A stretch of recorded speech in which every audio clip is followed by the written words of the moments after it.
Good morning, happy new year, and welcome back to the channel. If you're new here, my name is Luke Clobber, and this is my brand spanking new co-host Simon, the gentleman marketeer. And on this week's episode, we're keeping it simple.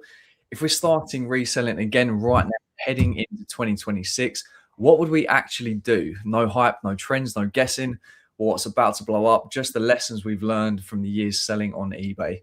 So what still matters, what we'd ignore completely, and where most people overcomplicate things. So whether you're part-time, full-time, or just thinking about getting started, this is all about clarity, not noise. So grab a brew. We've got Az, settle in, and let's get into it. But mate, Christmas has passed, New Year's passed. It feels like I've had a huge gap. I mean, I did a live on Christmas Eve. I think it was Christmas Eve. And that was pretty scary doing that. But it feels like there's been so much time that's passed, mate. So welcome to the podcast, first of all. Thank you, mate. I do appreciate it. And it still feels a bit surreal. And I definitely feel like I've actually got imposter syndrome. I still think to myself, does anyone really want to listen to what I have to say? But all I can do is moving forward, just give my honest and I will just be me. I will try and I'll wear my heart on my sleeve. I will tell you how it is. The experiences I've gone through when it comes to buying and selling. So I think this is going to be really good. Honestly, I think it's just going to be like we're just talking like we normally do. This is not uncommon for us, is it? So and I think it's nice that we can do this on a live as well. So just going back to the live on your own. So how did you find that, like on your own? Because there seemed that there was a lot of chat. There was lots of questions going on. It was weird. I know you've done it. I know James has done it a couple of times as well when he used to do his coffee chat. And I'd always say to him, and I'd say to you as well, I'd be like, I don't know how you do it. I don't know how you speak with like nothing coming back to you. It was scary. Like, and I was saying to you even before this, I was like, I just get nervous every time. I was like, I need like a couple of minutes to settle in. And some people don't realize that as well. Like, it's a terrifying thing to me. But at the same time, like you've said, we just have these sort of chats anyway. So it's just the fact that it's live and other people are in here and get to enjoy it. But yeah, it's cool. It is cool. But it's nice to have like a little side chat and a little like audience to ask you questions and stuff like that. Because when you're speaking about stuff, I kind of lose my train of thought. Like I have a couple of notes and that, but it's hard to like fully stay on a topic. But when you have questions, I think it just makes it a little bit easier. Yeah, it definitely is. And I think we will just riff that. I like the idea that like coming up with a subject that we can go into, but I'm sure in the chat there will be people who kind of will be asking questions, and I'm more than happy to like try and answer as many as we possibly can. Sometimes, like when we're really trying to be focused on a specific point, then it's going to be harder for us to actually like go like through the chat as well. So we're trying to come up with like different names for the podcast. Mate, I was thinking about it. I was like, right, so I'm gonna kind of have like a little like creating Canva, you can do the little back overlay and all that thing. I had no time. Christmas, New Year's, everything. I'll touch on that a little bit. For me, it's so hectic. Just like seeing other couples, seeing my family, seeing her family. And I don't know about you guys. Like, it's definitely the most overwhelming I've felt at Christmas time and New Year's, because we was just everywhere. It was like I didn't have a spare moment. And work-wise, oh my God, like I could literally just about keep up with it. It was so difficult. But the one fortunate thing is I didn't get ill. Usually I get really ill kind of in the lead up to Christmas when you're mixing in with people and all that kind of stuff. I didn't, thankfully. So I was able to kind of crack on in that. But anyway, the point of it was I was going to have like a little makeover. So I come up with a new name, come up with a new backdrop and all that. Just didn't go to plan. So it's been, I don't know about you, mate, but I was all over the place. But I'm going to bring up a few comments on that. But yeah, how was Christmas and New Year for you? Yeah, it was good. It was quiet. And I think it was probably one of the first times that I'd managed to get myself a little bit further ahead that I actually did completely take off Christmas Day and Boxing Day. Now, for a lot of people, they're going to go like, well, I put my store in holiday mode on the 4th of December. That's not how we do things. But I really was conscious that my wife has been incredibly supportive, that I do need to give her some time as well. So I was conscious that I wanted to make sure that I was present Christmas Day and Boxing Day. And I'll be lying if I said that I didn't do anything. So I kind of like the occasional check the messages, check the offers and that side of it. Quick stealthy while the Indiana Jones and the Temple of Doom was on.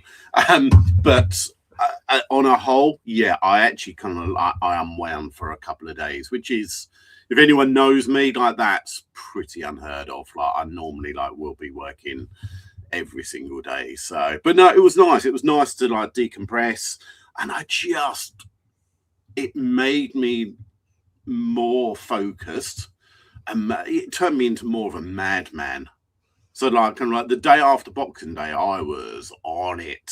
I was like, right, I've got all these big plans for 2026. I'm going to achieve. I'm going to I am global domination 2026. So I think the lesson I've learned, I think it is good to actually take a little bit of time to recharge.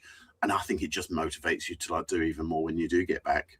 Man, I was so hungry. Honestly, when all you said there, as soon as you got to Boxing Day, and you have that weird little period, and it just so happened that I think it was I get really because I'm so out of the sync in terms of the 9 to 5 and booking the holiday days and all that kind of stuff.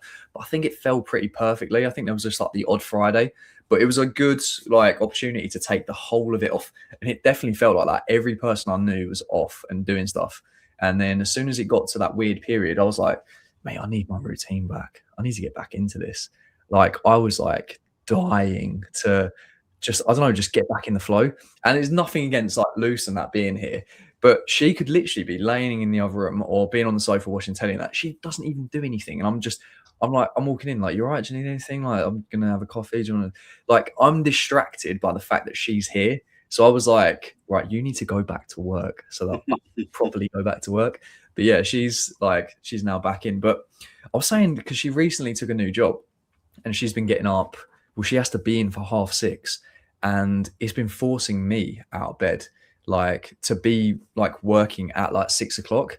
So I've been getting a hell of a lot more done. And I was like, right, so when I go back to my normal routine and I'm like that, and it's been like that for probably the past 4 or 5 days, mate. And I know to be fair, you get down to your eBay room, garden shed, whatever you like to call it, ultimate eBay setup, by the way, early doors. But now I'm experiencing that. Even before I come on here, there's so much done, mate. It is quite mind blowing, and I'm not you. I do think that you're a real you focus on looking after yourself, which is definitely something that I'm 2026 is what I'm going to do. But I know that you you struggle to stay awake until 9, 10 o'clock, do you? I think. Whereas for me, I normally have a hard cut off of midnight, but I still will be up. Usually my alarm goes off at 6 and I'm out of bed by 10 past, 6:15. And it is, I think when you don't have all the noise of normal life, I think you can get so much done if you are focused and I understand it. Not everyone. I was talking to Nick Hills a while ago, who he's completely the opposite way around. He will stay up until 3, 4, 5 o'clock in the morning and then go to bed at that point. So we all have our own ways of actually, but I defy pretty much anyone that getting up first thing in the morning, get up early, pretty much before everyone else, and that you've actually got to get your work done. Oh my word, it is ridiculous. And I've had it a few times even this week. I've managed to get all my work, my eBay work done by 8 o'clock. I'm indoors having my breakfast, getting showered, getting all ready. And at 8 o'clock, I'm going oh yeah, okay. Theoretically, I could just chill for the rest of the day, but I know that I've still got loads to do. Yeah, I'm a proper weirdo though, because I'm like, I physically can't stay awake until probably like 10 o'clock. I just can't make it. So obviously, like Premier League games and stuff like that, I'm finished. And Champions League games, like, 'cause I want to stay up and watch football, but I can't because I physically need to go to sleep. But I'm trying to, like, because I'm really into the whole like biohacking and all that, which is hilarious. Because for someone like you, you're just like, I just go to sleep or I just do it. Whereas I'm like, I need all of this stuff. And I don't know why I do. It's like late at night, I'll be wearing, like, say, like 2 hours before I go to bed, I'll be wearing my gaming glasses. So they're like orange lenses for like blue light. So I'm like that. And then like I cut off my phone like an hour before I go to bed. And I bought this Lumi light. I told you about it. Oh my God. Because I've experienced it once with one of my mates when I stayed with him in Manchester. And he goes, I've got this sunrise light. And I'm like, what are you talking about? He goes, basically, like, we'll set an alarm, and then half an hour before it goes off, the sun will start rising, as in like from the light, so it imitates it. And it had like little bird noises on it. That's like the upgraded one. I got the one before that. But so half an hour before the alarm's going off, your room starts getting light. So you don't wake up like pretty much in pure darkness. You gradually wake up. And I'm not groggy or anything like that. I'm just like, I'm up and I'm awake, and it's so much earlier than usual. And I'm like, this is nuts. So that plus all the other crazy stuff that I do is helping so much. But when I speak to you and you're just like, no, I just get up, I'll just go down there, or I just go to bed, or I'll drink a coffee at 10 o'clock at night. And I'm like, mate, like how do you do this? That is like kind of like, and listening to other people, especially you, like kind of coming up with like that, and I understand that kind of like things like insomnia and like that is definitely a real thing, and like lots of people have like loads going on in their brains, and like it's hard to unwind and all that side of it. But it's so like kind of alien to me because, as you say, like usually like my last coffee I'll probably have about 11, half 10, 11. What is that all about? Like, But I won't go to bed, and like kind of like there was like kind of like, I think it was Tech and Sports actually said that he goes to bed when he's tired and wakes up when he's had enough sleep.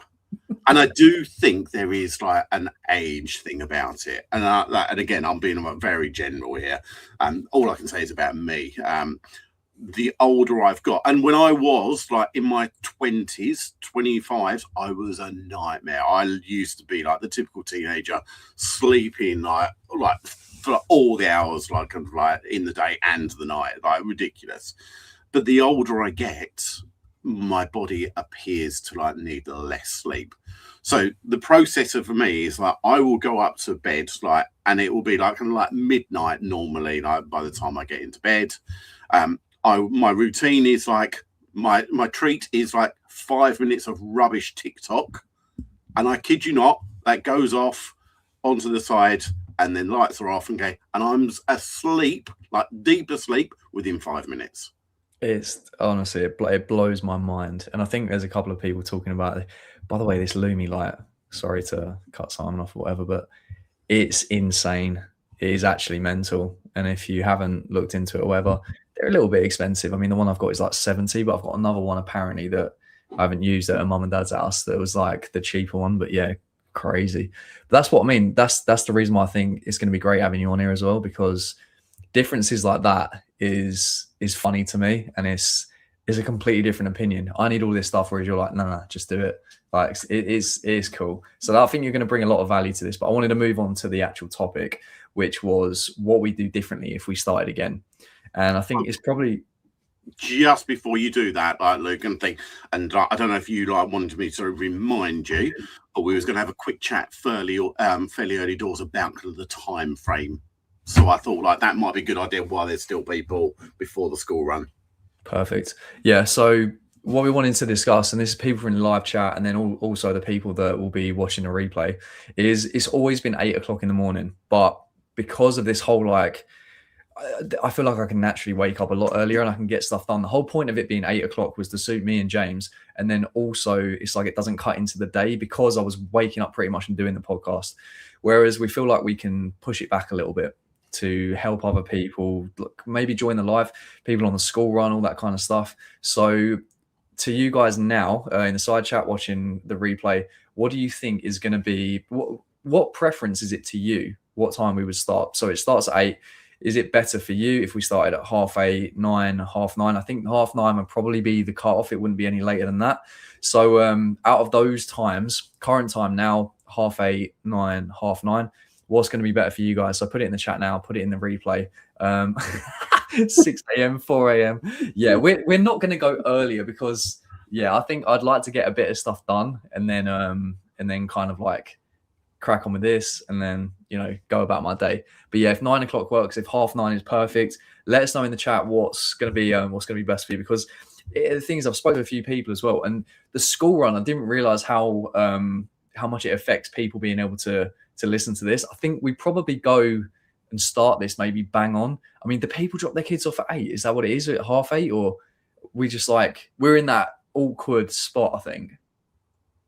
Yeah, I think I'm just conscious. I'm happy with, I think what I don't want to do is actually eat into too much for my day, but I still think at that time it's it's fine. And I would like it that people can, because I know what it's like if you're dropping kids off at school and you you want to catch this, trying to have it on in the car, then you're having to deal with other things. I think it might be slightly nicer for the people who do have the school run to do, so they can get back and then they can start their work possibly while I'm listening to this as well. But again, I'm happy. I'm happy with 8. I'm happy with 9. I'm happy, all in all. Yeah, Matt Claire said 9. Lucy said 9. Yeah, I don't know what the school run is. I'm not sure what time it is, but yeah, so 9, 9:30, I think, kind of takes it out of that. Coffee and Cashmere anytime. 8:45-ish. All school starts different times. Some primary schools start, I can't believe I don't know this, 8 a.m. and some secondary schools start 8:30 till 9. Yeah, so it seems like kind of 9:30 kind of takes it all out. But yeah, it's just to suit, because I know 8 o'clock sometimes is a little bit, even though there was 50 of you in at the minute. So but I think that will make it a little bit easier for some people as well. If they do want to listen live, if they want to ask questions and stuff like that, then it makes it a little bit easier. But yeah, put it down in the comments just to let us know. So it makes it a little bit easier. I'll also run a poll as well, and then I'll get a rough idea. But bang, straight into it. So what we would do differently if we started again. I think you was having some thoughts about this. I've had a couple of people say, can you do a video on tips if you started again? I've seen other people do it. So I thought we could speak about it live at length, but it's probably one of my favorite things is speaking about when we first started, or when I first started. And then when people comment that they're a brand new reseller or they're looking at getting into it, because I've spoken about it endlessly, but if it's your first time here, just thinking about me kind of 3-4 years ago, mum and dad's house, kind of a storage space in the bedroom, converting my small room with a photo setup and that, dragging box light in there and it being so cramped. So what I would do and what you would do, and also say in the chat now what you would do differently if you started again. If you're a year down the line, 2 years, 5 years, 10 years, if you could restart again, how would you do it differently? Or would you do anything different at all? Because I think it's going to be interesting when kind of I speak that I don't know if I would do too much different, but speaking to you, you'll probably bring stuff out that I might even think about and be like, yeah, you know what, I would have done that slightly differently. So when you first started, first of all, when did you first start? Was it around similar time to me? Was it 3, 4, 5 years ago, something like that? Yeah, for me, it was probably around that kind of time. And obviously I was in full-time employment. I can't even remember how I physically started. I think I kind of started watching some of the YouTubers and specifically some of the trainers or sneakers resellers who were going to the Nike outlets and the Adidas outlets and buying them and then flipping them. I think that's kind of my first experience of buying and selling to make a bit of profit.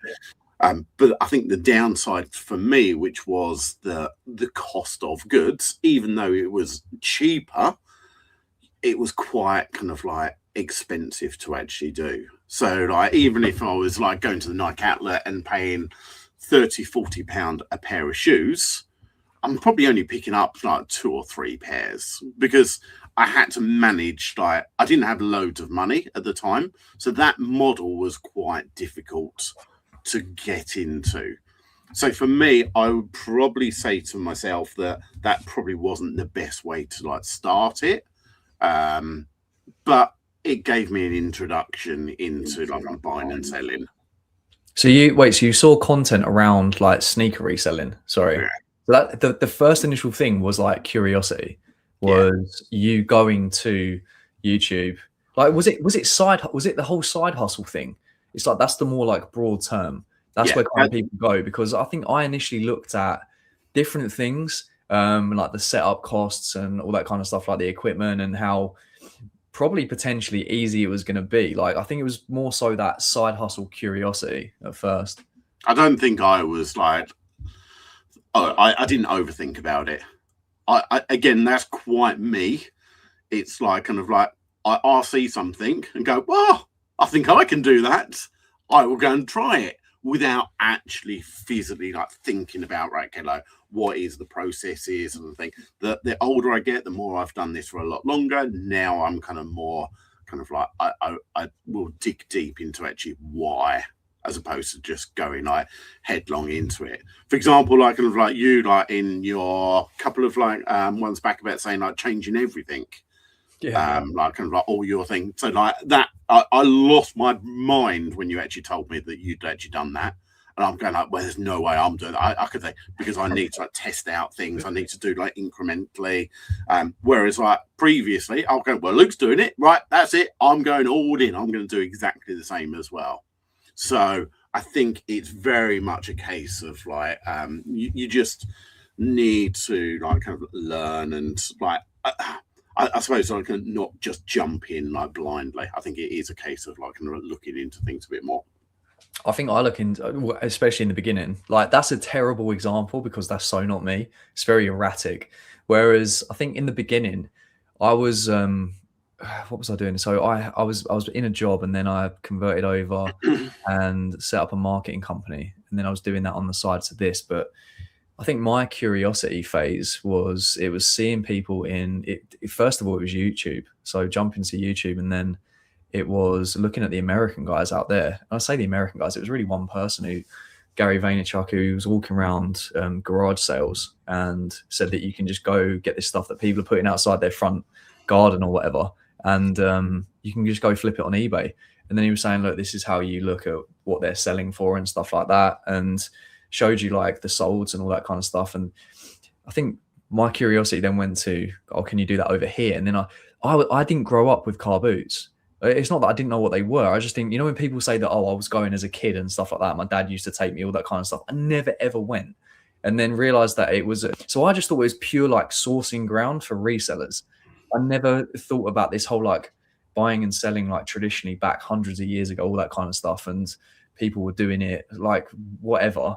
I just thought it was pure because I grew up, like 3 or 4 years ago. I've only known it in this space.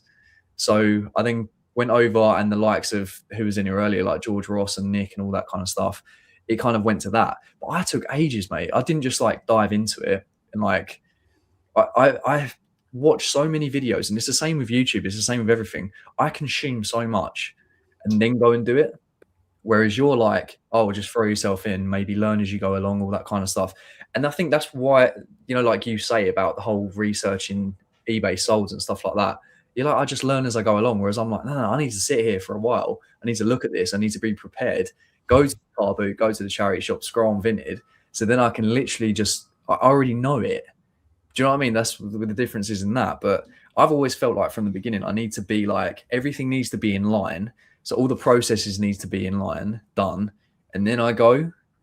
So I don't know if I would be a bit more active in the beginning, if you get what I mean. Yeah, no, it makes perfect sense. And I think if I was going to be like how I would do it again, and this may be completely different to you, like if you're saying that like kind of like you do like more research thing, I actually think probably like it's less. So for me, as a new seller, I would actually like be like, I think the car boot sales are elite. I think Oh, as a new reseller, they are definitely your proving ground.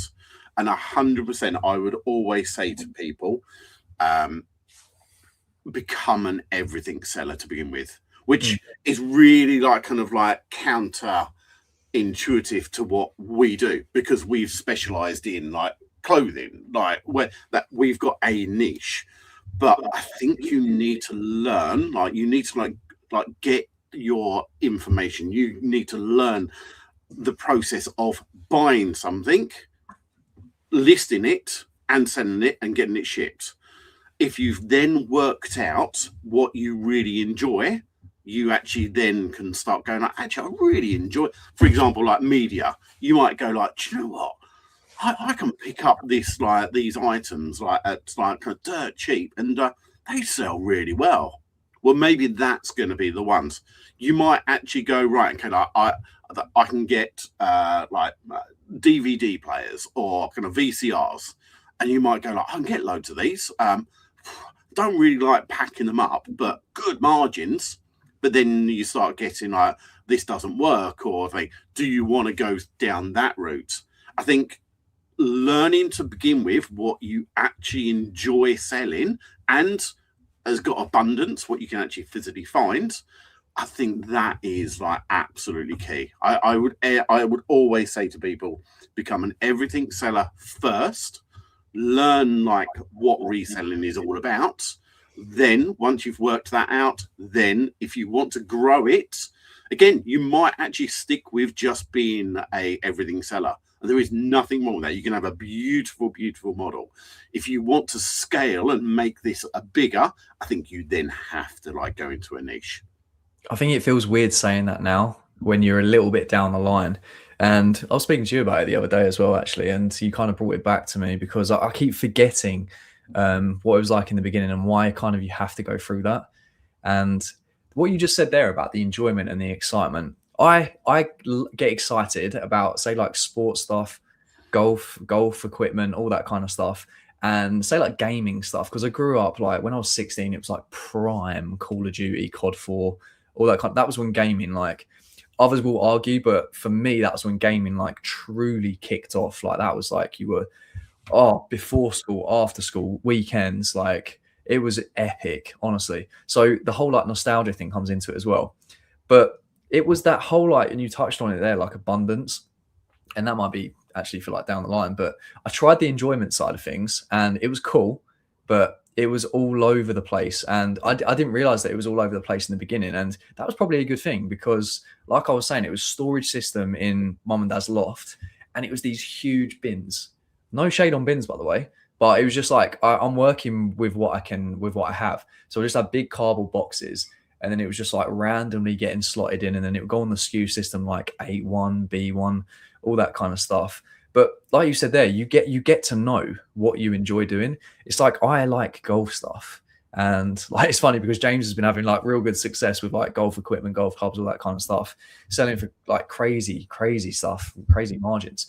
And I really like that stuff. But then when I go to like list it, when I go to sell it, when I understand the shipping costs of it, it was an absolute nightmare to like store it, ship it, pack, all that kind of stuff. And I quickly realized I like this stuff, but it's not really working for me.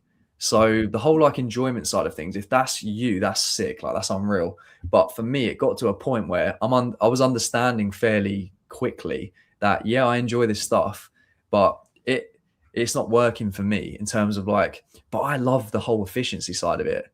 I like the processing side of it, but I was quickly realizing that, if you get what I mean.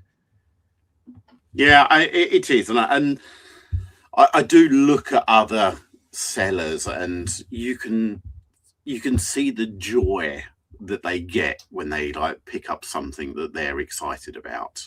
I think it's very rare that me, and I presume you, get excited about like picking up something. Like to some degree, it's another widget. It's something to like that's gonna like a vehicle for us to actually like make money on it. Don't get me wrong, like if I find a mad item, then it's really nice to actually like, oh, look what I've got. But it's kind of like, I think the last one, I'm going to call him out, like George Ross. Like, I still will like I watch like George's like videos every single time, and a lot of the time I'm going, there's no way I'm picking that up. And I think the last one he picked up, which was some library library stairs. I'm thinking that's me going like, whoa, how the hell are you going to pack that? But that's his business model, and he's actually worked it. So he understands that the more big, bulky stuff he's happy to pick up, and like that works for him. There's no way I'm picking up some stairs. Like, it's just not happening. It's probably like as well is there is that is it unfair advantage? It's like the competition will probably be so low because who's actually going to pick that up? Who's actually going to hold that? Who's actually going to ship that in the proper way? Do you know what I mean? Like they might just become accustomed and they're comfortable doing that sort of stuff. Whereas me, like in the beginning, I had this weird thing, mate. It was when I go to the car boot, I was allergic to spending over £3. I could not spend over £3. And then like thinking about it now down the line, I would spend a fortune on the right item. But when I went there in the beginning, it was like I had this thing about £3. But anyway, it was realizing the packing, the shipping, all the storage and all that stuff. I was quickly realizing that I favored ease, I think, over the excitement. And that was becoming apparent to me like fairly early on. And then also it was like I would go back to the car boot because it's where it all started. So I just thought that was the only sourcing option. I didn't do charity shopping for probably like the first year or two, something like that. And I realized that I couldn't get it every single time. But at this point, I didn't have a listing goal or anything like that. So I didn't understand like the metrics or what was probably the best thing to do for my store. But I'd go back there and like, I can't get more golf clubs or I can't get that much. But then it's like, I think a year in is when I niche down. And I always think back and I'm like, should I have just niched down from the very beginning? But what you were saying there was like, I think it was so important to understand that I didn't like that stuff or it wasn't abundant enough, or it didn't fit what was soon to be like the processes and get that all out of my head. Don't get me wrong, I dip back into stuff if it fits in my bags, if it fits in my storage system, or if it's the biggest no-brainer ever.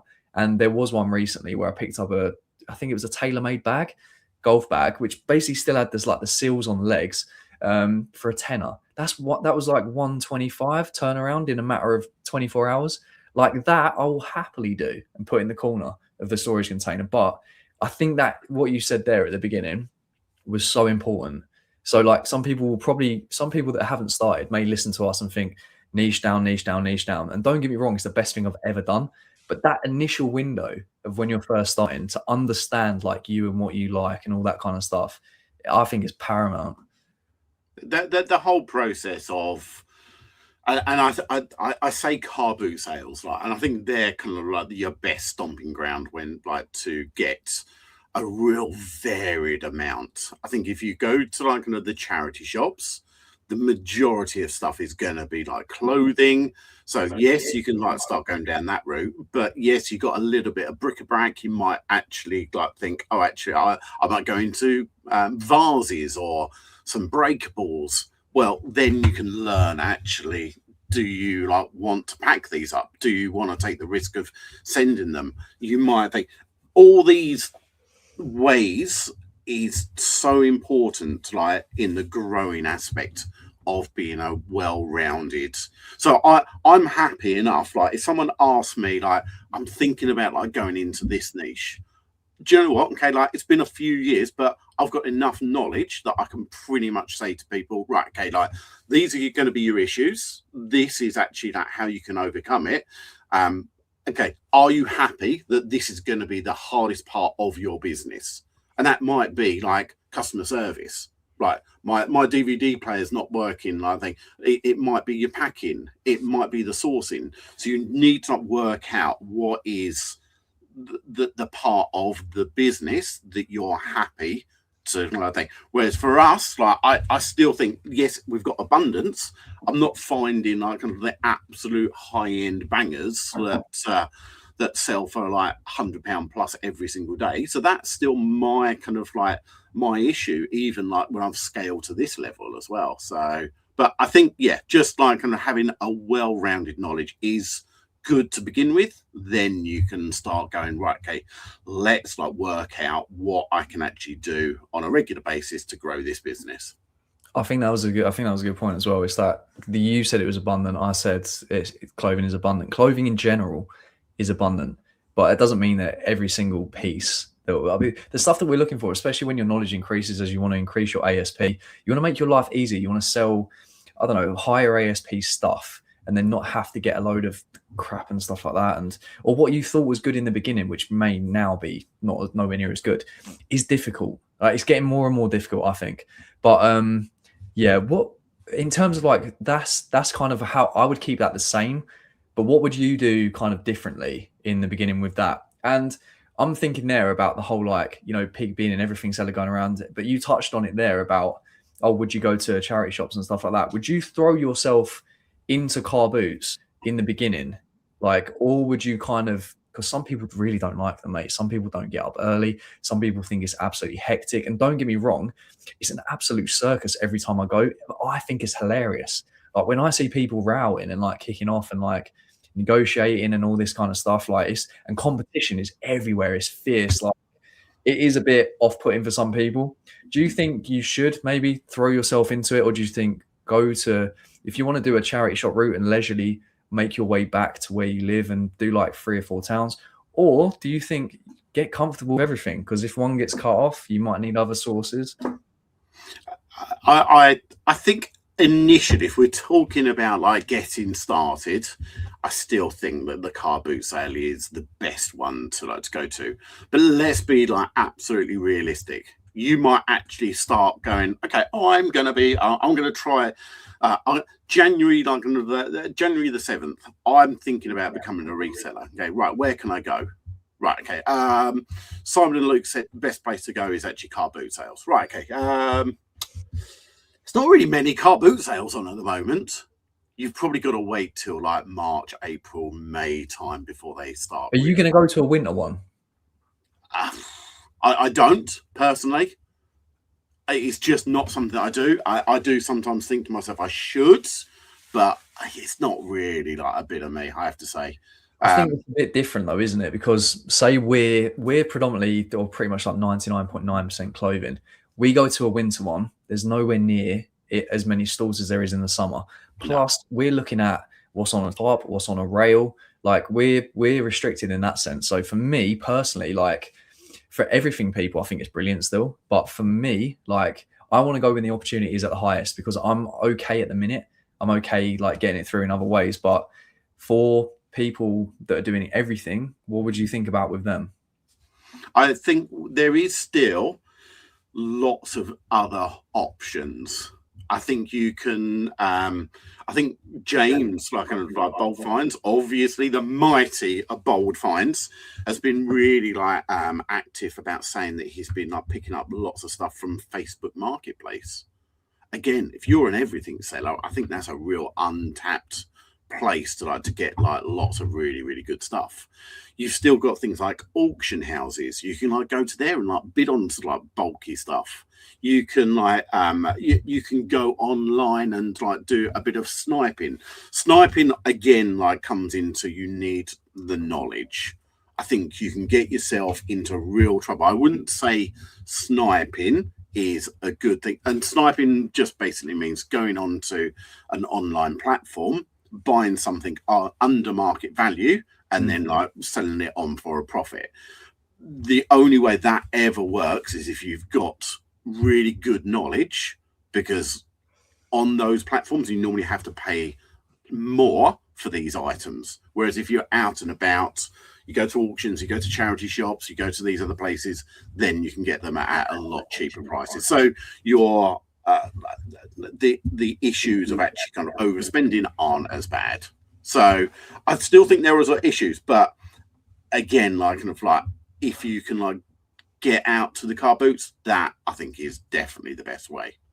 I think like especially say for people that were very new and maybe listening to me and James when we come on and just talk about vintage sniping, I think it's hilarious. But if you was to come out in this topic, if you was to go straight to vintage, that could be an absolute shit show. It honestly could be because I think, like you said there, I think your knowledge needs to be very vast when it comes to that. You also have to have speed. Like you've got stuff to do with defects. I would probably say overall, on an average, it's definitely the highest in terms of cost of goods. So there's a lot of elements to it, I would say. So yeah, and I think there was Happy Days was saying, yeah, deep pockets. Some people do need deep pockets, but it's an incredible source. Like what I was saying in terms of now for me, for ease, for speed, for me to not leave like where I'm at, me to crack on with other things. Like it's going through the system nicely, but I want to ease off of it, to be honest, if I'm being honest. But James made a great point as well. So when we're touching on winter car boots, maybe go to the winter car boots to make contacts. I'm going to follow that up with something that Xander said as well in the beginning, because that's obviously a good point there. And there's probably going to be less competition with it being absolutely freezing. But Xander said here, Mad Phage Vintage, who has been on one of the episodes as well, about alternative ways of sourcing, and this matches that perfectly. Which it was honestly a great episode if you haven't seen it. But at the very beginning, and I'll touch on a lot of the comments that are coming as well. At the very beginning, I was wasting a bit of time sourcing on the fly. Some successful, some not successful trips. If I was to do it again, I'd build connections faster, contacts, or everything. So that's something that I didn't even really think about until I saw that comment. And it's a very different way of approaching it rather than I've got to get to X amount of car boots. I've got to get X amount of items. I've got to go to this many. Like a real focus on like the human connection and building those contacts is I tried it in the very beginning and it did pay off, and I'll touch on that as well. But what do you think about that with the whole like human connection over maybe like over the amount of items?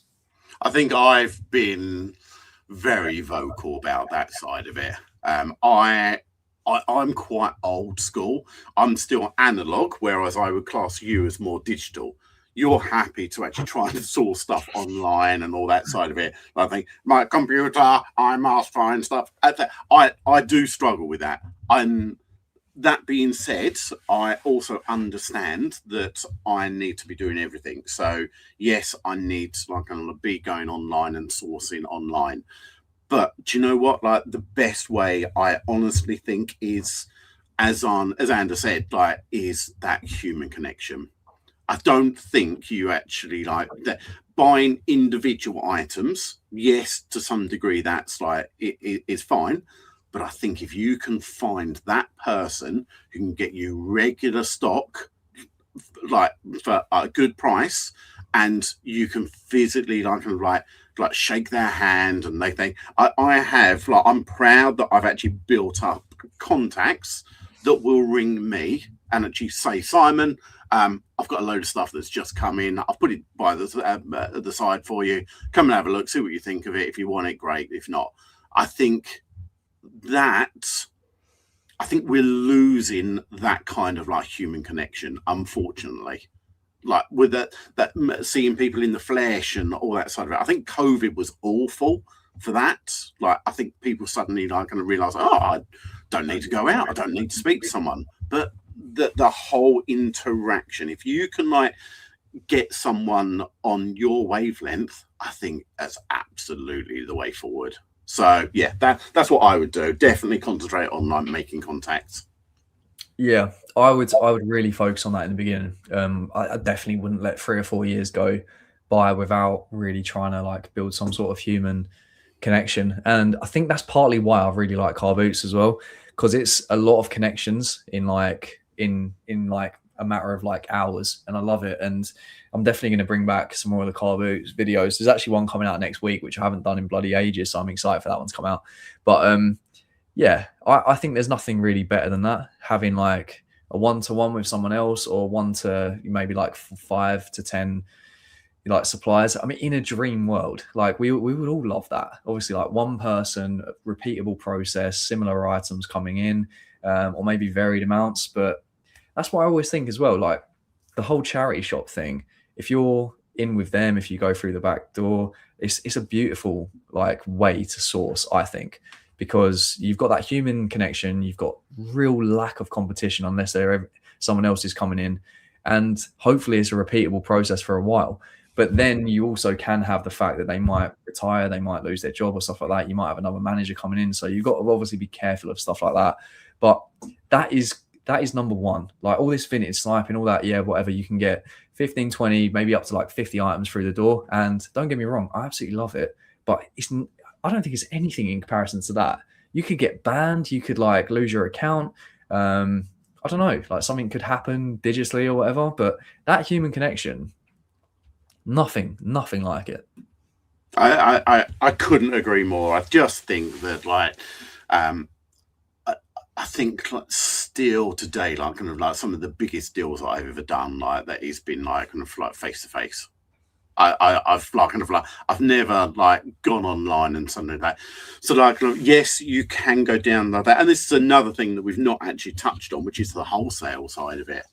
Going down the route of actually buying a load of items off a website and thinking you're going to be like the greatest reseller in the world, which in my experience, like for the stuff that's coming in the UK, again, controversially, and I know there are people who make this work, but for me, I just think the quality, like kind of like I've never had incredible quality, and the cost of goods compared to like what you're actually getting back. Because most of the time, these have been picked to like an inch of their lives. You're not getting like kind of the absolute quality stuff.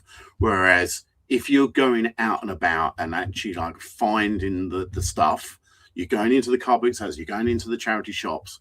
Some of the best items I've ever picked up is actually like kind of like, oh Simon, like there's a load of stuff out the back. Go and have a look through the rails and think. I found like kind of like football shirts that never even have actually been like never seen the light of day. They've not gone onto the shop floor, and they're going like, oh, give us a couple of quid for that. And like that might be like £150 like shirt. So I do think of that, and it is just nice talking to people. It's nice to interact. There's nothing wrong with actually like people come out like going into the charity shop and like a little bit of friendly like in the morning, how are we all doing? I think that's nice. It's almost like the easier it is in terms of jumping on a website, ordering a bulk load, bales, all this kind of stuff, the more random it's just gambling at the end of the day, especially in this country.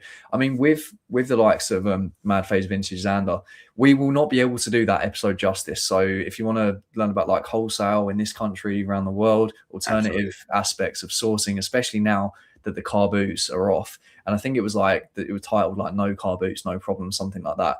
And it was an absolute, I think I'd maybe titled it the masterclass, and it genuinely was. People absolutely loved it. So for alternative sourcing methods, definitely check out that episode. But it's like the harder it is, the lower your cost of goods and stuff like that, i.e. like the car boot. And then like if you want it slightly easier, stuff all prepped on rails, and then just leisurely stroll through a town, you've got charity shops and then maybe slightly higher cost of goods. There's so many different ways to do this. But what Jackie Happy said there, Simon is correct. I feel like we are massively losing that. And it's probably going to go even more so like that. But what Xander said in the episode and all that kind of stuff, like if you're able to like curate a relationship, then I don't know, it just opens a lot of doors. That human connection comes back, and it's just it seems like a beautiful world. I kind of just like going back to like, and yes, yeah, I know you've had Xander on the podcast as well, which was an incredible podcast. Like literally, if you've not seen it, if you're remotely interested in clothing, then like kind of like definitely go back to it. But also like kind of like have a look at his like, and he's been a lot more active when it comes to social media on his YouTube channel. Oh my word! But I honestly thought that I've got reasonably good knowledge when it comes to clothing. Oh my word, it just like blows me away every time I listen to like anything you say. But that's the difference with doing this for 4 or 5 years compared to someone who's been doing it for 15 plus years. Like the knowledge, like the compounding knowledge is just a thing. And that's a lot to be said. Like at the beginning, try to actually learn as much as you physically can. Like, no, I always say that there's a couple of key things. Like, I think the best way to be successful, and I genuinely think this is a thing, consistency. Like that in your life, if you can be consistent, then you're going to have like a beautiful life. That might be like consistently learning, it might be consistently listing, it might be consistently like going out and sourcing. Like that consistency, if you do that on a regular basis, the compounding effect on that is, and that's why I don't think I'm the brainiest person in the world. I don't think I'm kind of like the hardest working person in the world.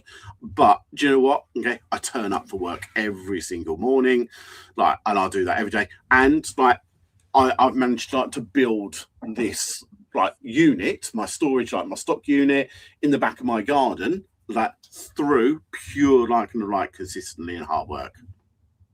Do you think as well though? So, like obviously what you're saying there, the consistency and the compounding over the years, and the fact that we've niched down. If you come across this like unicorn or contacts and stuff like that down the line, which a lot of people want, like let's be real about that. You're in a position where you know how long stuff takes to sell. You know what stuff to buy. You know that you can buy it in large quantities. You're aware of all this stuff. Whereas like obviously like no shade on like everything sellers and stuff like that, but you come across a niche that you haven't come across, and all of a sudden, say like I'm a clothing seller, if someone says that they've got thousands of cameras, I ain't got Scooby. So I think that, you know, just being ready as well for those potential contacts. And that's why I think niching down is so important, because it puts you in that category and you kind of, you get known as that person as well. Like you're the clothing guy at the car boots, you know, you got IKEA bag, you got like jackets hanging out of it, and people know your face because you're regularly turning up, like you say.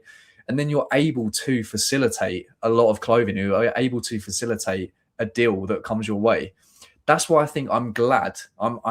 It's one of the best things, if not the best thing, alongside the story system that I've ever done and niching down. After you've done what Simon was saying, like figuring yourself out, figuring if you, you know, you like your breakables, your electronics, your clothing or whatever, but then honing in on that category, I would not do that differently. That's one thing that I would do again and again and again. I might even do it slightly quicker than what I've done, because it took me probably 6 months to a year, but that was big, niching down. Niching down, that comes with time. If we're talking about kind of like what I would do differently, I wouldn't niche down straight away.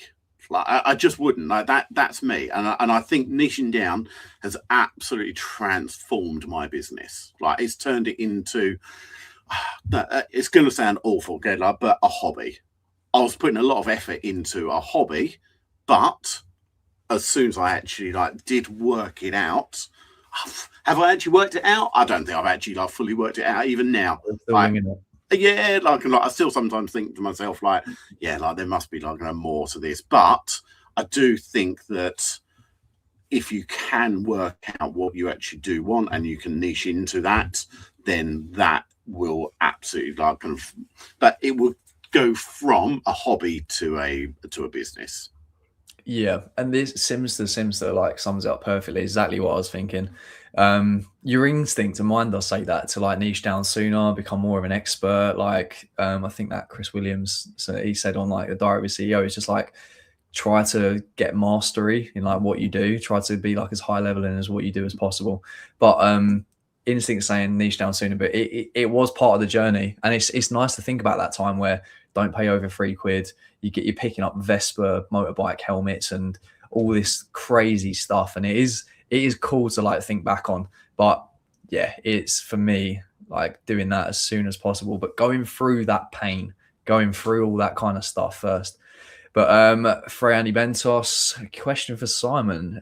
From your videos, you say you work every day and seems more hours than a 9 to 5. From your figures, it looks like you may earn less than minimum wage. What do you think benefits you doing this job? So like, I saw this earlier, and like, I'm absolutely, I wanted to bring this up. So I came from a sales background pretty much most of my career, and I'll be lying if I said that like I wasn't successful. Like I kind of done pretty well. I was a car salesman for many years. Like don't judge, sorry, and like so I've always been kind of driven on that side of it, like when it comes to kind of like targets and all that side of it, and earn a good amount of money. Like, so there's no two ways about it. We live in one of the most expensive like places in the whole of the UK. Like kind of like just going out and getting a coffee, you need like kind of like a mortgage like around here. So like kind of that, and bringing up a young family as well. And I made kind of like possibly not best decisions,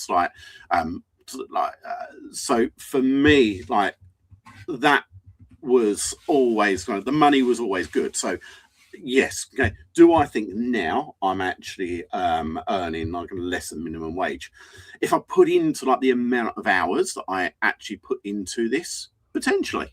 Yeah, there's no, let's not beat about the bush. Do I think I'm getting rich? No. But okay, what I will absolutely say is that this is a lifestyle, and it is also like kind of like what I'm building is something bigger. Now, at the moment, okay, I'm at a certain point, but I know full well it will get fairly soon. Okay, I will exceed the amount of money that I used to get when I was actually like in full-time employment. But one of the key things like for me is actually like being the master of my own destiny. And I'm going to like put it into context that unfortunately my son was like he became very unwell just before Christmas. That meant that he actually like had to go into a wheelchair. So, and he's still like in a wheelchair at the moment. Now, okay, like if I had like a full-time job and I said to my boss, like, this is a situation, okay, I need to like be at home a little bit more with my son. Like, can I take some time off? They might be like, kind of like, yeah, that's fine. Like, kind of like take a week or so off, like, and like get yourself the thing. This has been going on for like nearly 2 months now. How do you think that boss will be reacting if I'm going like, yeah, I need to like be at home? I don't think like they're gonna like basically say you can do one.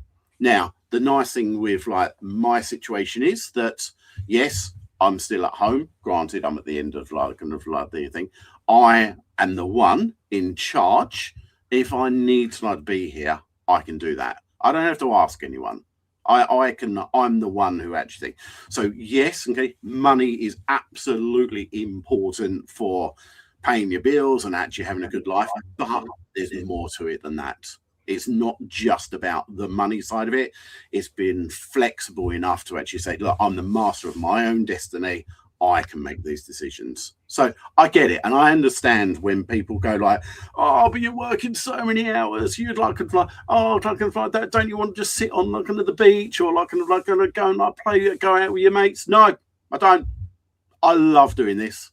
This is like kind of like the one thing in my life that I absolutely love doing. So you were saying about like kind of like you get up in the morning, like kind of like do you need an alarm clock? I don't need an alarm clock. Guess what? I wake up because I'm ready because I want to go to work. I've never had a job that I actually wake up in the morning and go like, oh great, I'm going to work this morning. Whereas I do, I think it might outwardly not look like I'm like kind of like going, oh yeah, brilliant, I'm going to work. Yeah, it's still a job. It's still I've got to go out and think. But for me, I wake up every single morning. I feel absolutely blessed that I am in this position. And do you know what? Okay, we can afford to actually go on a couple of holidays a year. I can kind of like pay my mortgage. We can buy a brand spanking new car. So like kind of like there's a lot to be said that's like going out to a full-time job. Like what benefits are you going to have? Yes, you get a bit of holiday pay.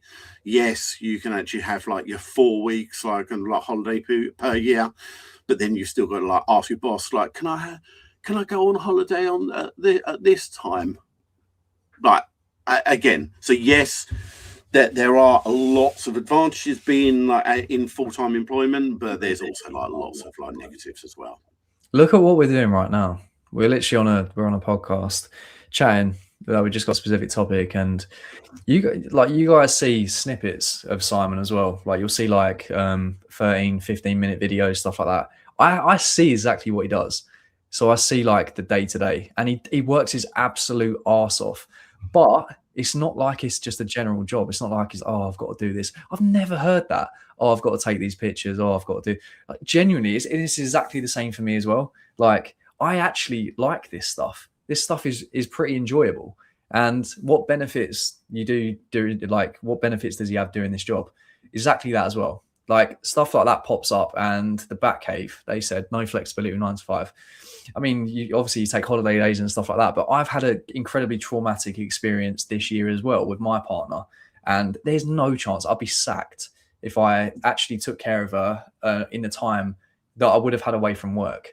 So, and the thing is as well, say it's taken like, I don't know, a couple of years or whatever to go full time. Going full time in reselling is crazy, I think. I don't think there's too many full-time resellers. Like, it's such a difficult job in order to pay the mortgage, pay the bills, and do like social stuff and all that on top of it as well. And this, I'm getting a little bit rolled up, but like, I genuinely, I don't know, like, it's just the beginning for you. Like, that this isn't, you're not dossing about. You're not like, oh, you're earning the same amount per year. I see such a rise like in what you're doing, and the fact that you need to put X amount of like items in your store.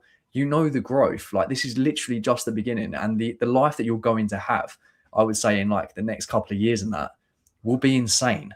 Like, plus you get the flexibility, plus it's all on your terms. But yes, you have to work your ass at it. You might not necessarily need to do as many hours as Simon does, but the effort that he puts in, he's only going like that. So, like, yeah. I'm going to get to some more questions, and I know we've been on for like an hour already, but yeah, we'll go into some more. I started in 2019 as a Depop seller. Didn't appreciate how easy it was back then. So if I could start again, I'd put more effort in. Would you put more effort in the beginning? Would you go harder at the car boots? Would you go harder on the knowledge? Would you go harder on the listings? How would you go about it? I think it's very difficult because at the time, like, I had lots of hats. I had like kind of the reseller hat. I had my full-time employment hat. I had husband hat, and I had like a father hat. So there's so much you have to think. And it's very easy for us to actually go, right, you need to do more like research, or you need to go to more car boot sales, or you need to actually put more effort in. Sometimes there is not enough hours in the day. So it is about kind of like just like doing the best job you possibly can to begin with. And if I was going to like say anything, I would probably say knowledge and then action. So in other words, I can try and get as much, I think. And I still think, yes, okay, I'm biased because I like do a little bit of content on YouTube. But I think there is like so much information on YouTube now that if you think to yourself like, okay, right, okay, I'm going to go back to like my game in like history. Okay, I am so much older than like you, Luke, that my first games console was the Nintendo NES that we got for Christmas, and it had Duck Hunt and it had the gun on it. That was literally the best thing. But if you suddenly like said, okay, right, I'm going to specialize in kind of like retro games and that side of it, then you go, right, okay, like there'll be a YouTube video about it. Like, you can get all of the knowledge. Whereas when I first started, granted, like this isn't that long ago, but people like Xander, like, how did he actually get that information? Like, so like it kind of blows me away. Like, people who've been doing it for a long period of time, how do they get their knowledge? But I think try get as much knowledge, and then like use that knowledge and go out and like action, like physically go out and try and find these items. I think what you said there, information is abundant. It's infinite at the minute. So you can jump on ChatGPT, whether you pay for it or not, I guess, and you can get an insane amount of information like at hand. Like, if you want a brand list, like the best brands within outdoor, within whatever you want, you can get that there and then. Top 20 brands, that's fine.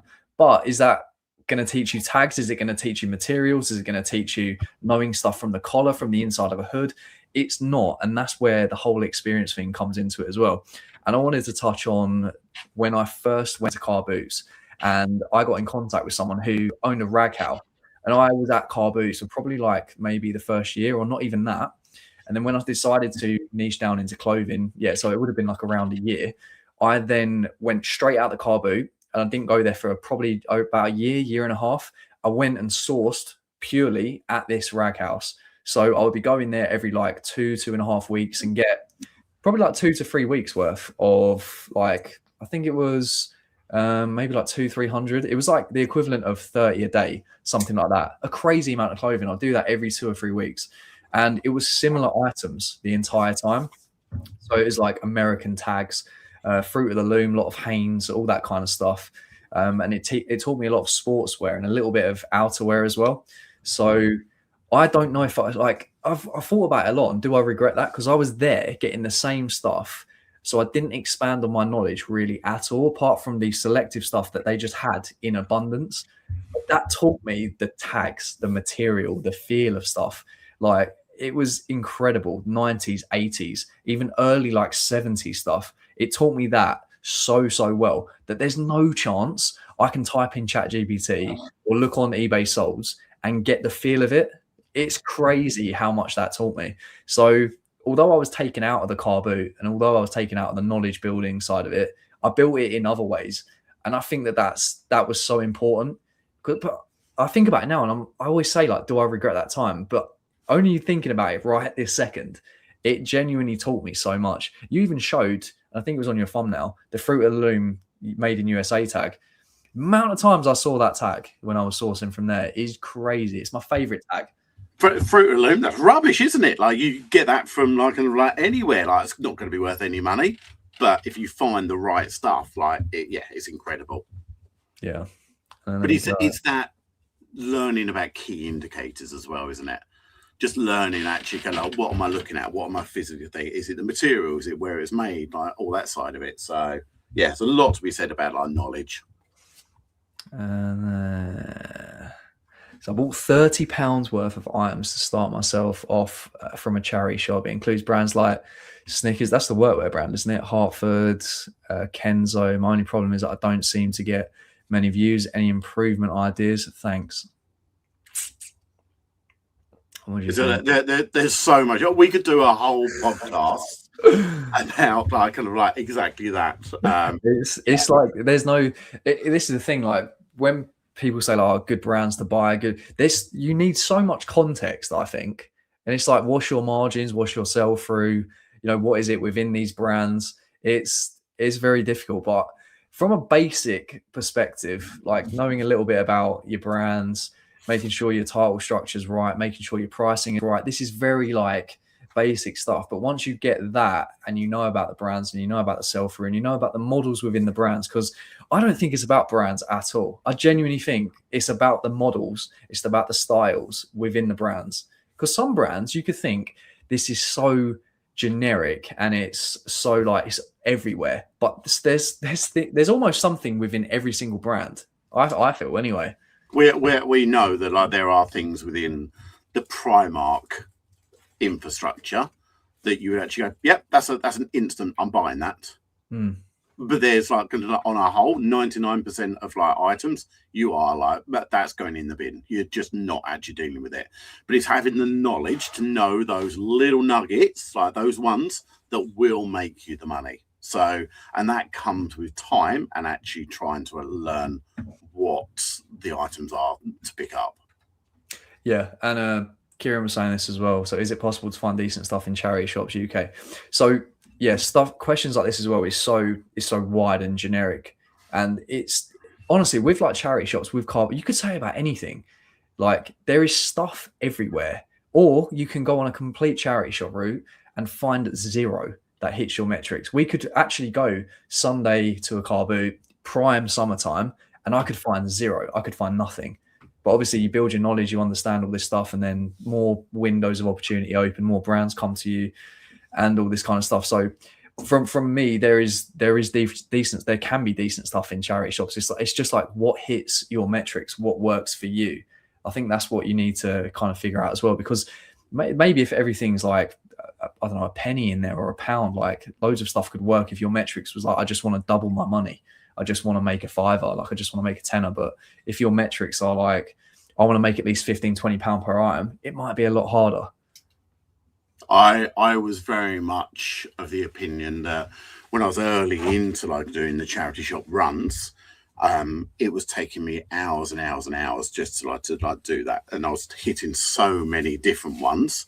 The difference now is that my knowledge has improved that much that there's stuff within like the charity shops that I'm picking up that I would never have picked up because I just didn't know. I didn't even have the knowledge to know to pick it up. So that my charity shop runs now are a lot better. So I can go in, I don't need to spend as many hours, but goes back to that human interaction because I was consistent, because I turned up, because I was not talking to these people nicely.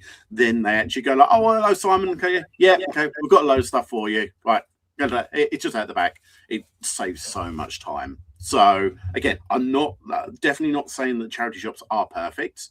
The prices are definitely going up. There's no two ways about it. But I think if you if you get the managers that you actually get on well with, they will be going like, yeah, I know it says like it's £10, but you buy regularly, so like we'll do you a deal. That's mad because like so many of it, and it's like Vinted as well, especially the stuff on the homepage, is just above what you would pay for it. So even if you had a connection where it's like you don't go out the back, because I know people that go into a charity shop and they're like, yeah, the ticket says that, but we'll do you 20 to 50% off. Even that could be a crazy model because it might just be priced just slightly above what you pay for it. And DJ Clip says here, repeatable widgets that make money, boring and repeatable that can be scalable is what I go for. And I am so that's probably quote of the that's it. Yeah. For me, that's honestly, and we did a podcast, me and James, about can you survive? It was something to do with bangers. And bangers, like I had this little this jokey thing. It's like what I class as like good, sick, banger, all that kind of stuff.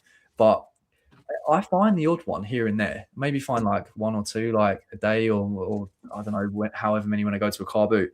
But that boring, repeatable, the stuff what I was saying about the model or the style, or you specifically snipe that within a brand. That's golden, I find. I couldn't agree more. I think boring is definitely the way forward. I picking up everything. I still kind of go back to again referencing like Xander as well. That one of the best items I ever found, which was in a charity shop, which was a CC Filson tin cloth jacket, new with tags. How do you get that here? Honestly, ridiculous. And I think, at the time, because my knowledge wasn't that good, I thought, okay, like the quality feels really good. I couldn't actually check it in there because it was actually at this event and it was up for £20. And I was honestly thinking like, do I want to spend £20 on this item? But like, yeah, honestly, and I'm going like, so new with tags, CC Filson. Like, if you don't know, have a quick look and in sold comps and things, or have a look at. I think you'll probably find all of Xander's listings on there. But it's an incredible brand, and I think I sold it for like £300, something like that. So he'll be losing his mind when if he listens to that. But I think he's probably seen it anyway. But there's a podcast named Digital Analog. He's like, that's not bad. It goes down to like Simon will use a camera and I'll use the iPhone as well. So even down to stuff like that. And there, this was Andy saying, my point is just a lot of resellers are earning less than a normal job. And the main reason that I see it gives you freedom. But a lot of working longer hours and where are we at? A lot of working longer hours, and how many can honestly say they take? Didn't see the end of that, but it's what's important to you guys as well. I mean, Mad Claire, I mean, look at this. I have a disabled daughter, so I can care for her at the same time as working. You can work and live at the same time. It's what you value a lot. Like, I value the freedom, definitely value the freedom, but there's so many other things as well.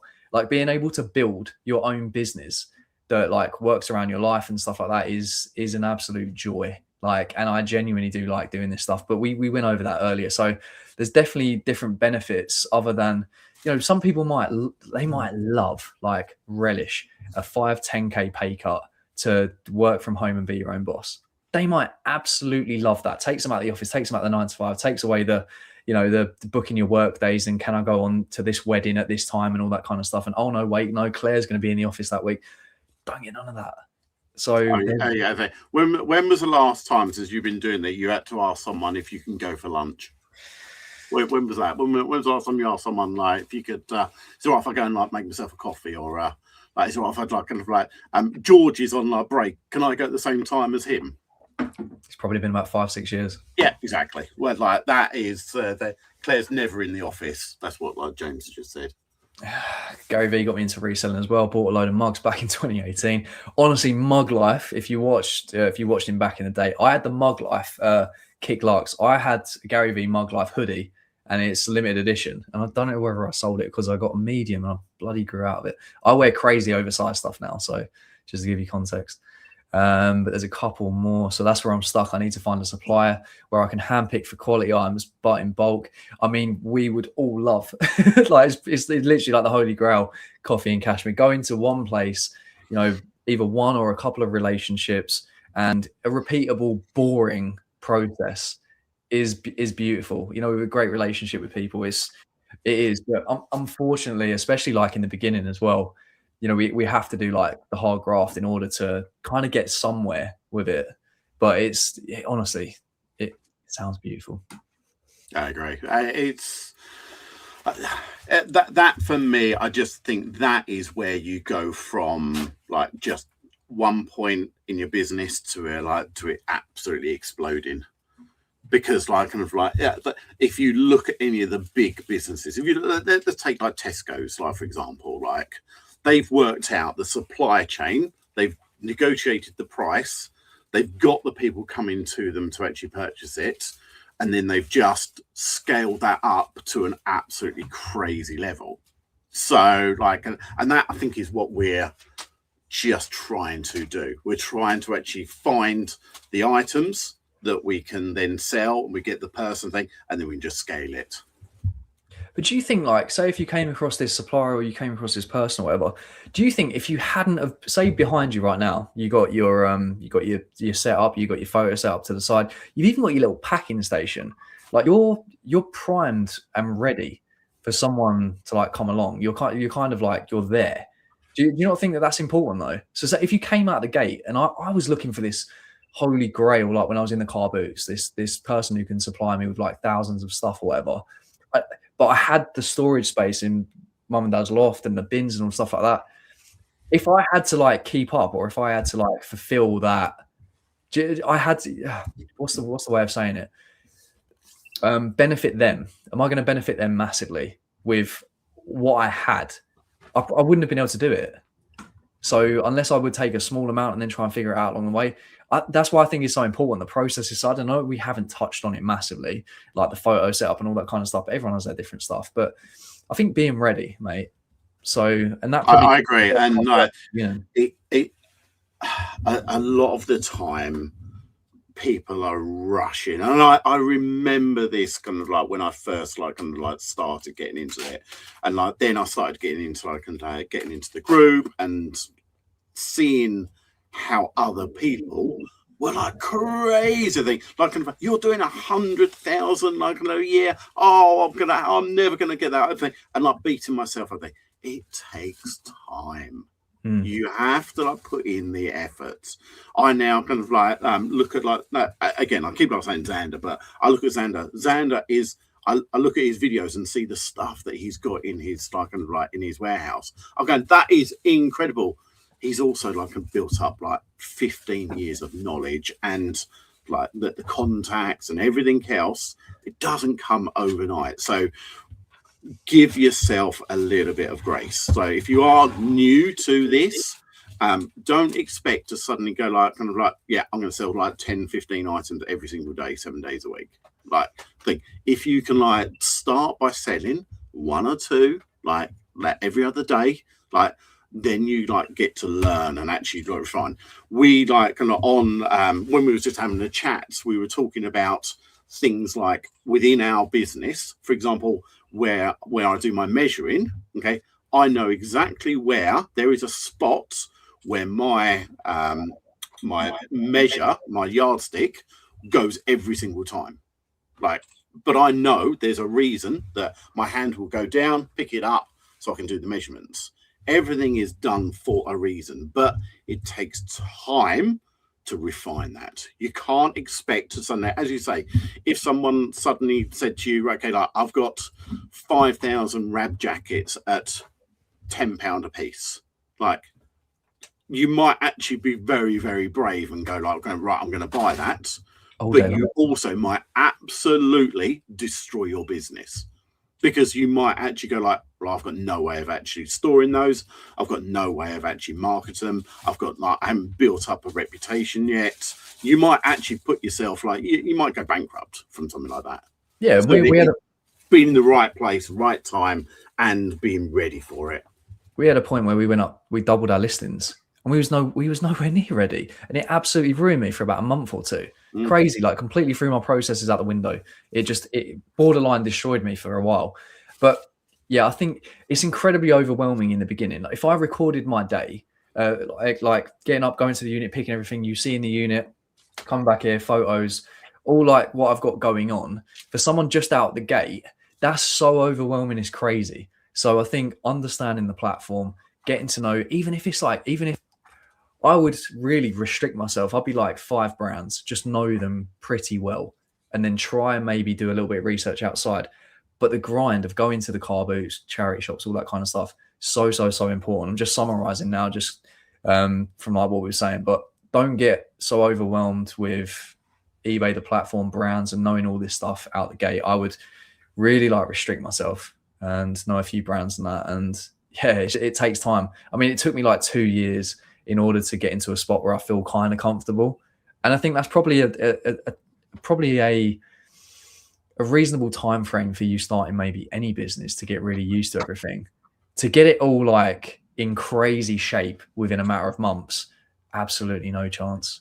So yeah, for anyone who's literally starting out the gate, hopefully that was helpful, and like hopefully it helps you down the line. And we're here every Wednesday. It's probably going to be around 9:30, depending on what you guys what's the most popular one. So I'll do a poll, pop it in the comments what time's good for you. But mate, I'm really conscious of your time. So how was that? Do you enjoy yourself? Man, that was good. That was brilliant. I really, really enjoyed it. I think it's just nice to kind of like get stuff like kind of out into the world. Like we talk about it, but it is nice to actually like, I suppose, like other people to like kind of like understand like kind of what goes through our brains. A lot of the time there's not a lot going through my brain, but hopefully it's kind of like it's been helpful for a few people out there. Perfect, mate. We'll let you go. Appreciate you guys in the chat. Pop a like, pop a comment. Let us know what you would change, what you would do differently. And then if you could let us know about what time would work good for you, whether it be 8:30, 9:30. Like we said, we were so conscious of the school run now. Try and make it a little bit easier for people to pop in. But appreciate you a lot, mate. Have a good day. And we will see you guys next week. Amazing. Thank you all. Peace.